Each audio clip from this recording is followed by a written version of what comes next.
السلام عليكم ورحمة الله تعالى وبركاته. مرحبا بكم من جديد في قناتي وقناتكم. وصفة اليوم وصفة رائعة جدا، غادي نعملوا مع بعضياتنا كيكة قدرة قادر او فلون او كريم كراميل، كل واحد كيفاش كيسميها، المهم انها مضمون واحد. الكريم كراميل فيه مكون سري او لا مكون نقولوا بانه غريب اللي كيعطيها قوام ولذة اللي الصراحه ملي جربتها انا ما تخيلتش ان النتيجه غادي تكون هكاك. هذا المكون هو بقايا الخبز اللي كتبقى لنا وكنرميوها. ما نطولش عليكم، نخليكم مع المقادير وطريقه التحضير. اول حاجه غادي نبداو بها، غادي ناخذوا 150 غرام ديال سكر سنيده او سكر حبيبات، غنوضعوه في واحد الكاسرونه فوق النار وغنضيفوا له 3 ديال المعالق كبار ديال الماء.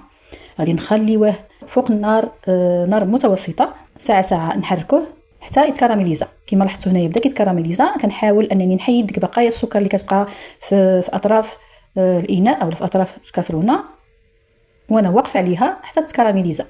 كما كتلاحظوا من بعد ما تكراميليزا لينا السكر غادي ناخذوه وغادي نصبوه في الاناء اللي غادي نعملوا فيه الفلون. غادي نحاول نطلع هذا الكراميل مع الجوانب ديال الاناء غير بشويه، لانه ملي كيبدا يبرد عاد كيلتصقنا بالاناء.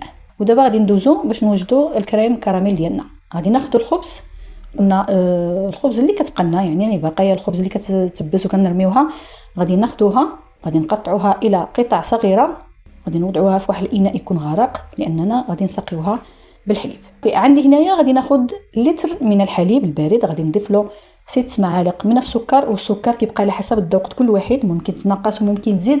غادي نضيف بعض الشرائح ديال الليمون، غادي نضيف 3 اعواد ديال القرنفل او ممكن تستبدلوها بعود القرفه على حسب الذوق ديالكم.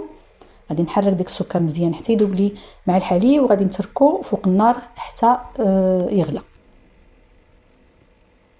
من بعد ما غلى لي الحليب غادي ناخذو وغادي نصبو وهو ساخن جدا فوق الخبز، وغادي نصفيه من ديك قشور الليمون والقرنفل اللي سبقنا ضفنا له. غادي نصب الحليب كامل على ديك الخبز باش تشرب لي الحليب وترطب.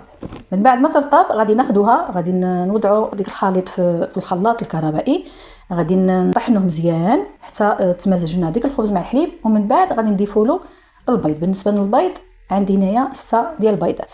غادي نخلي لكم المقادير المضبوطه مكتوبه في صندوق الوصف. غنرجع الخلاط ديالي وغادي نطحن هاد المكونات مزيان حتى نحس بان جميع المكونات انسجمت مع بعضياتها. من بعد غادي ناخذ ديك الخليط وغادي نصبو في القالب اللي سبق لي ولبسته بالكراميل.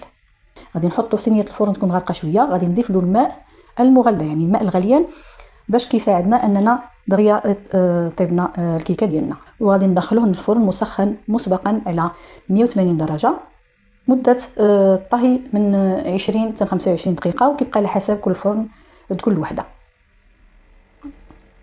وها هو الكريم كراميل ديالنا او فلون او كيكه قدره قادر. من بعد ما خرجناها من الفرن كيف ما لاحظتوا كنخليوها دابا تبرد شويه وتماسك، عاد نقلبوها. وكانت هذه هي وصفتنا اليوم. كنتمنى الوصفه اليوم تنال الاستحسان ديالكم. الى عجبكم الفيديو ما تنسونيش من لايكات ومن التعليقات ديالكم زوينه، والى اللقاء في فيديو قادم ان شاء الله ومع وصفه جديده. في امان الله.